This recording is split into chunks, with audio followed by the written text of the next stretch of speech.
Hi, I'm Daniel Butler. Welcome to another edition of America's Dumbest Criminals.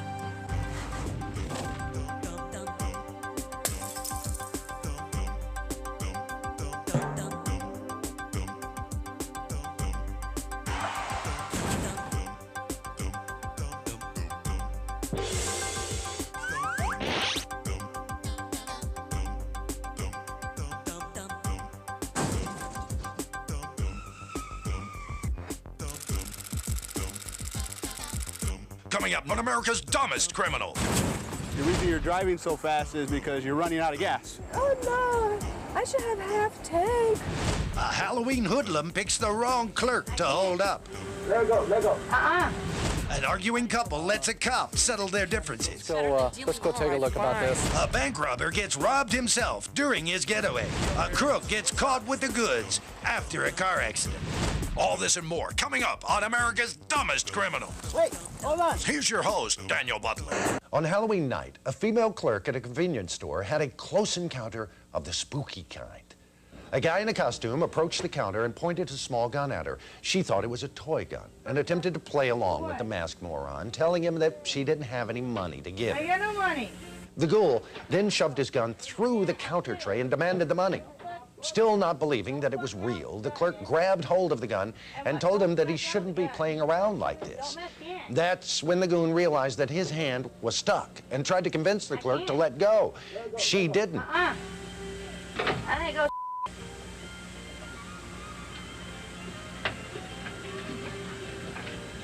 So he released the gun and left.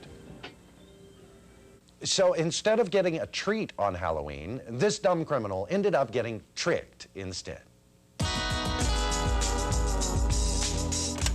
An off-duty officer in Meriden, Connecticut stopped by a coffee shop on his way home one night and picked up a lot more than he had bargained for. While waiting in a booth for his order, the officer noticed a guy enter the store carrying a stack of new sweaters. He walked over to the officer, who noticed that one of the sweaters had a $125 price tag on it. Those look pretty nice. Where'd you get them? Stole them from the mall across the street. That mall? What you haven't seen, let's take a look at some of them. The officer said he might be interested and pretended to reach for his wallet. The clever klepto was more than a little surprised when the officer didn't pull out his wallet, but instead showed his badge. He quickly arrested the lug and his shifty chaperone, who was waiting outside in the car. They were both charged with robbery and attempting to pull the wool over an officer's eyes. That old saying, "Do unto others as you would have them do unto you," isn't known as being part of a crook's moral code. This dumb criminal got a dose of his own medicine one day and didn't like it one bit. In upstate New York, a man robbed a local bank and ran away with around $2,000. However, during his mad dash away from the scene of the crime, he encountered a little problem. A car drove up, and the driver mugged the bank robber at gunpoint, stealing all of his newfound fortune. Outraged, the ripped-off robber called the police, admitted to the robbery, and insisted that they catch the guy who had just grabbed his gotten goods. Unfortunately, the mugger was not caught, and our pitiful poacher was charged with robbery, possession of stolen property, and possession of a handgun. The court did unto him as they do unto all dumb bank robbers. They sent him to jail. Officer Smiley of Missouri City, Texas, had broken up a domestic disturbance between a local exotic dancer and her boyfriend. About an hour later, he pulled over a car for speeding and was surprised to see that it was the exotic dancer again. And I walked up to the car, and it was her, and she was sitting there naked with her clothes piled up in the seat next to her. And being the professional officer and gentleman that I am, well, I stepped back from the car and I told her to put her pants on and put her clothes on. And so she did. She opened the door, she stepped out and slid into these tight blue jeans right in the middle of the traffic intersection there. And caused a major accident, which we had to work then. I wonder if that kind of thing is covered under most insurance plans. Go back to the couch and assume the position. I'm Daniel Butler, and this is the Loquacious Beaumont Bacon. Loquacious. Hello, Daniel. Yes. An officer and his partner stopped a car with 2 teenagers in it for driving through a stop sign. As a rule, they also made a practice of asking people, especially kids, if they knew why they were pulled over. Oh, I bet they get quite a few interesting answers when they ask that question. You're not kidding. When he went to the driver and asked him if he knew why he had been stopped, the passenger immediately chimed in with a smile and said, "Because we were smoking pot." No way. Did too. Oh. When the officer shined his light in the car, he saw a bag of pot and a couple of joints, which is exactly where the kids were put while they waited for their parents to come pick them up. Oh, kids do the darndest things, don't they? They shall do. want to slap that living. Like this next guy. He was in the middle of robbing a house when he noticed a video game on the television and decided to sit right down and play the gosh darn thing. Well, you just know, for a few minutes. I've never known anyone to play a video game for just a few minutes. Well, No. you're right. He was so engrossed in his game that he didn't even notice the owner of the home come in and see him playing the game and then call the police. Nah, my boys get like that during Baywatch. So do my dogs. He was surrounded by the owner's personal belongings and still playing the game when the police got there, and then actually asked them if they could arrest him in just a few minutes because he was so close to winning. Probably high score of the day, too. High score of the day. A perfect lead-in to our Idiot of the Week. An officer in Birmingham, Alabama, responded to a burglary call at a neighborhood convenience store. When she looked through the window, she noticed a guy ransacking the shelves. The guy heard her coming in and quickly ran into the nearest walk-in cooler. The officer pretended not to see him and got close enough to accidentally lock the cooler door, then took plenty of time to check out the rest of the store, get a cup of coffee, call in the report while the crook cooled off. He was put on ice. To the chauffeur, the man looked just like any other of his wealthy clients. He was smooth, articulate, and obviously very wealthy. So it wasn't unusual for the chauffeur to stop at the bank for a business appointment. However, he robbed the bank and needed hostages for his getaway. The limo driver believed them to be business associates until the man insisted that the women be dropped off by the side of the road. Then the driver was ordered back to the limo company. See, the man had parked his favorite old pickup truck back at the limo company and went back to get it before leaving the country. The chauffeur thought it strange that the man opened up a briefcase full of neatly stacked $100 bills and tipped him with one of said bills. That's when he realized he had been the getaway driver in what could have been the perfect crime. The driver quickly tipped off the police, who arrested Mr. Howell before he was able to start his 3-hour tour. Still to come on America's Dumbest Criminals. A tipsy woman takes a test. Where's your card? A crook gets caught with the goods after a car accident.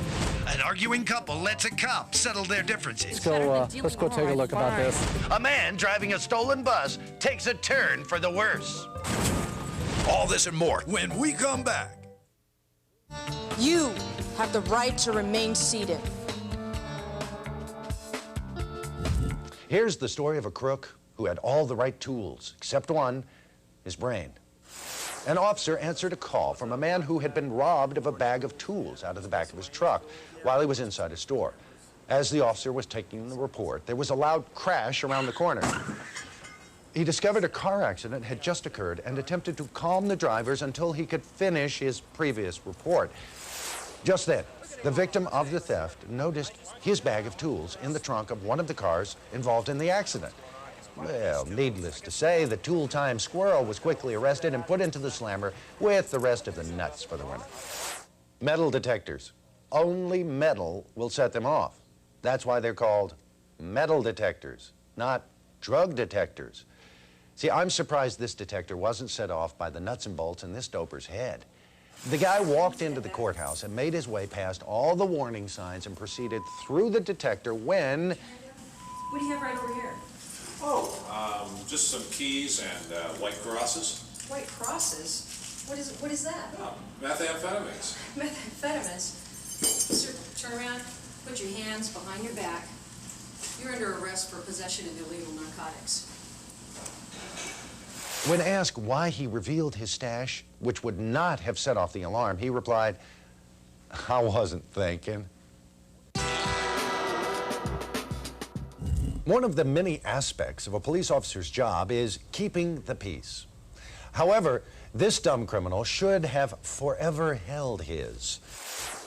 An officer was finishing his lunch in his cruiser when he noticed a man and woman arguing in front of his car. Hey, what's the problem here? Listen, What's the problem here? What's going on? Here's my license. I'm wanted in Texas. I got a warrant out. Listen, I don't even want to... You're wanted in Texas? Go check it out. Okay, hang on a second here. Just, hey, calm down. Hang on a second, I'll check. The surprised officer checked it out, but couldn't find anything. There's nothing on your record. You're not wanted anywhere. What, you sure? Yeah, that's not right. Oh, really? Nothing on your record, huh? Yeah.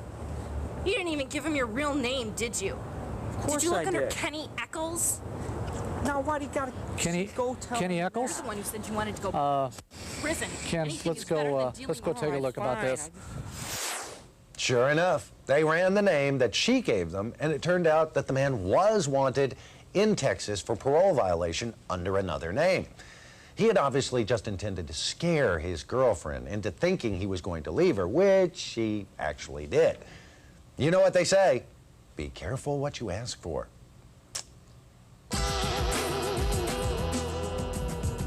An officer from Lakeland, Ohio, was called to take a report of a theft from a vehicle. The crook had made off with cigarettes, a stereo system, less than $10 in cash, and a checkbook. The owner of the checkbook alerted his local bank, hoping that the goon would be dumb enough to use the stolen checks. Sure enough, within 1 hour, the bank called about someone trying to pass a stolen check. You need to see my ID? Yeah. Okay. Sure. Okay, great. Thank you.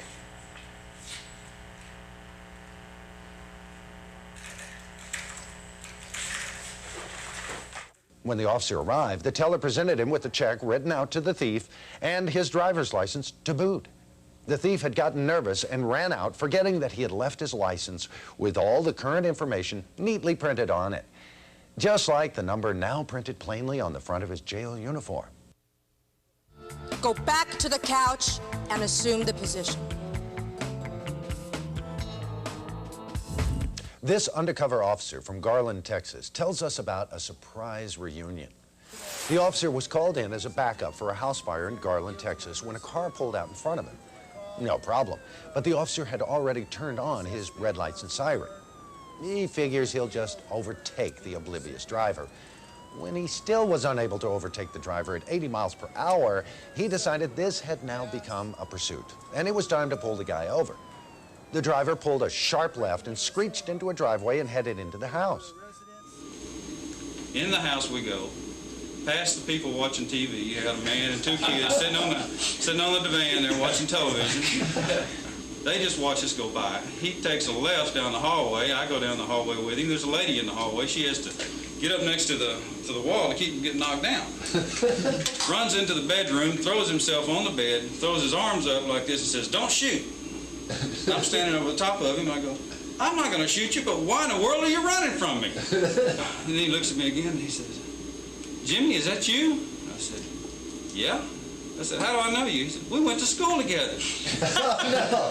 Yeah, so anyway, we talked about old times back when we were in school, and then I put him in jail.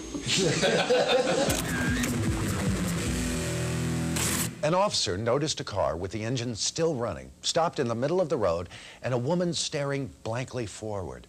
Thinking that she might be having a heart attack or a seizure, he offered to help. The woman didn't respond for a moment, then turned to him and smiled, asking if the freeway was nearby. He said it was, but noticed that she was obviously very intoxicated and was about to stop her when she started to drive away. The officer jogged up to her window and told her to stop. She looked very surprised to see him. What's going on? Are you okay? Officer, was I speeding? How'd you get here? Did you run here? You been drinking today? Where's your car, officer? You been drinking a little bit? Where's your car? Okay, why don't you step out of the vehicle for me? Come on out. The officer proceeded to give her a sobriety test while she continued to question him as to how he was able to stop her. She had completely forgotten about their encounter a few minutes earlier. The confused carnapper was taken down to the station and given a little quality time with her thoughts. And what's the word for that thing that describes those things that you recall? Oh, yeah, her memory.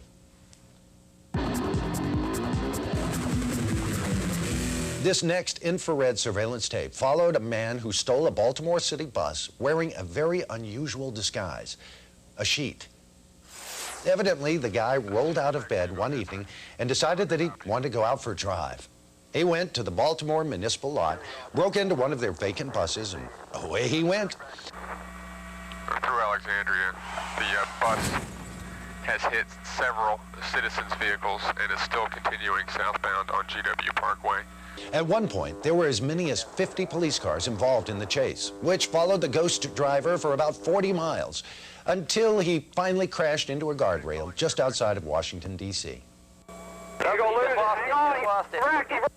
Okay, the bus has just crashed. We're approximately 2 miles southbound, or south of Route 610. The bus has crashed. Get over it. We need clear in case the guy bails. This is Fairfax 2. Go ahead, sir.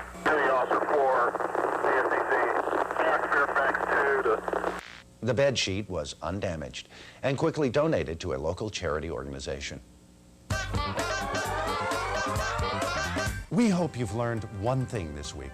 For every dumb crime, there's an even dumber criminal just waiting to bungle. Right here on America's Dumbest Criminals. On the next episode of America's Dumbest Criminals. A crook packs his bags and makes a run for it. A kid does a moronic Macarena on a friend's car. A salivating senior expresses his feelings for a local store. And a guy in his birthday suit gets pulled over for speeding. All this and more on this week's episode of America's Dumbest Criminals. Walk away from the car! Well, several years back, pretty much the same time the house fire started, the house fire call that I got. Yeah.